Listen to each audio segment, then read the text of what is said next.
പുഴുക്കിനോട് ഇഷ്ടമുണ്ടാവാത്ത മലയാളികൾ ഉണ്ടാവില്ലല്ലോ. അപ്പോൾ നമുക്ക് നല്ലൊരു പുഴുക്കിൻ്റെ റെസിപ്പി തന്നെ നോക്കാം. വീഡിയോസൊക്കെ ഇഷ്ടമാവുകയാണെങ്കിൽ എല്ലാവരും ഒന്ന് സപ്പോർട്ട് ചെയ്യണേ. അപ്പോൾ നമുക്ക് വേഗം തന്നെ റെസിപ്പിയിലോട്ട് പോവാം. ഞാനിപ്പോൾ ഇവിടെ പുഴുക്ക് വെക്കാൻ വേണ്ടി ഇത് ഇത്രയും കഷ്ണങ്ങൾ എടുത്തിട്ടുണ്ട്. കപ്പ എടുത്തിട്ടുണ്ട്, അതൊരു 250 ഗ്രാം. പിന്നെ കാച്ചിൽ ഒരു 200 ഗ്രാം. ചേമ്പ് എടുത്തിട്ടുണ്ട്, അതൊരു 250 ഗ്രാം ഉണ്ട്. ചേന 200 ഗ്രാം. ഒരു പച്ച നേന്ത്രക്കായ എടുത്തിട്ടുണ്ട്. ഇതിൽ നമുക്ക് കപ്പയൊന്ന് സെപ്പറേറ്റ് വേവിച്ചെടുത്ത് അതിൻ്റെ വെള്ളം ഒന്ന് ഊറ്റിക്കളഞ്ഞ് വെക്കാം. ഇനി വൻപയർ എടുത്തിട്ടുണ്ട്, അതൊരു 100 ഗ്രാം ഉണ്ട്. അതുപോലെ തന്നെ കടലി ഒരു 100 ഗ്രാം എടുത്തിട്ടുണ്ട്. ഇത് രണ്ടും കൂടി കുക്കറിൽ ഒരു 3 വിസിലിനൊന്ന് വേവിച്ചെടുക്കാം. ഇനി ബാക്കിയുള്ള കഷ്ണങ്ങളിലോട്ട് 1 ടീസ്പൂൺ ഉപ്പും 1 ടീസ്പൂൺ മഞ്ഞൾപ്പൊടിയും 1/2 ടീസ്പൂൺ മുളക് പൊടിയും കൂടി ചേർത്ത് കൊടുക്കാം.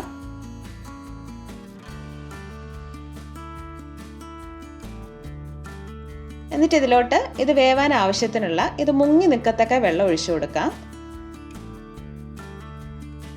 ഒന്ന് മിക്സ് ചെയ്ത് ഇതൊരു മീഡിയം ഫ്ലെയിമിലാക്കി നമുക്കിതൊന്ന് വേവിക്കാൻ വെക്കാം.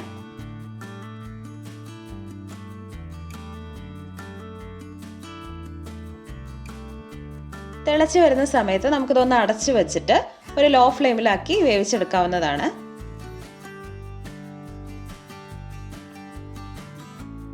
ഇപ്പോൾ കഷ്ണമൊക്കെ ഏകദേശം വെന്ത് കിട്ടിയിട്ടുണ്ട്. ഈ സമയത്ത് നമുക്കിതിലോട്ട് വേവിച്ച് വെച്ചേക്കുന്ന കപ്പ ചേർത്ത് കൊടുക്കാം. ബാക്കിയുള്ള കഷ്ണം വെന്തോ നോക്കിയിട്ട് വേണം കേട്ടോ കപ്പ ചേർക്കാൻ. അതുപോലെ തന്നെ വേവിച്ച് വെച്ചേക്കുന്ന പയറും കടലയും കൂടി ചേർത്ത് കൊടുക്കാം.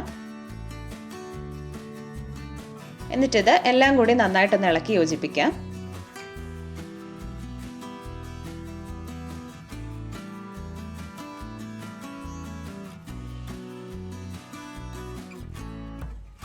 ഇനി ഗ്യാസ് ഒരു ലോ ഫ്ലെയിമിലാക്കി ഇതിങ്ങനെ ഇരുന്ന് തിളക്കട്ടെ.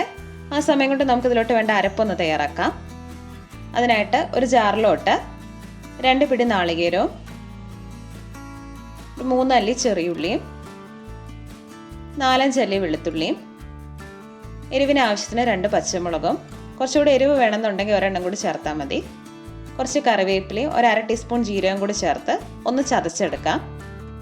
ഒരുപാട് അരഞ്ഞ് കിട്ടുമൊന്നും വേണ്ട. ഇനി അതിലോട്ട് ചേർത്ത് നന്നായിട്ടൊന്ന് ഇളക്കി യോജിപ്പിക്കാം.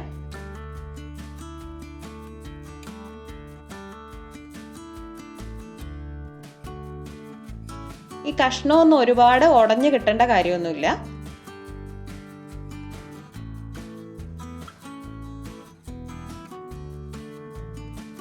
നന്നായിട്ട് തന്നെ ഇളക്കിയെടുക്കാം.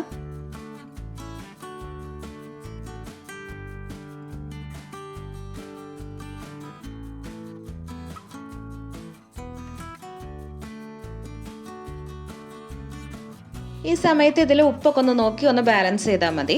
ഇനി അരപ്പൊക്കെ നന്നായിട്ടൊന്ന് തിളച്ച് വരട്ടെ. എന്നിട്ട് ഗ്യാസ് ഓഫ് ചെയ്യാം. ഇനി ഇതിലോട്ട് വേണ്ട കടുകൊന്ന് വറുത്തിടാം. അതിനായിട്ട് വെളിച്ചെണ്ണ ഒഴിച്ചു കൊടുക്കാം. വെളിച്ചെണ്ണ തന്നെ ചേർക്കണേ. അതിലോട്ട് 1 ടീസ്പൂൺ കടുക് ചേർത്തൊന്ന് പൊട്ടി വരുമ്പോൾ ഒരു 4-5 വറ്റൽമുളകും കുറച്ച് കറിവേപ്പിലയും കൂടി ചേർത്ത് കൊടുക്കാം. കുറച്ച് അധികം തന്നെ കറിവേപ്പില ചേർക്കാം.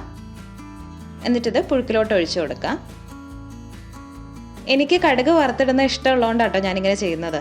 അല്ലെങ്കിൽ പച്ച വെളിച്ചെണ്ണയും കറിവേപ്പില ഒഴിച്ചാലും നല്ല ടേസ്റ്റ് തന്നെയാണ്. എന്നിട്ട് നന്നായിട്ടൊന്ന് മിക്സ് ചെയ്യാം.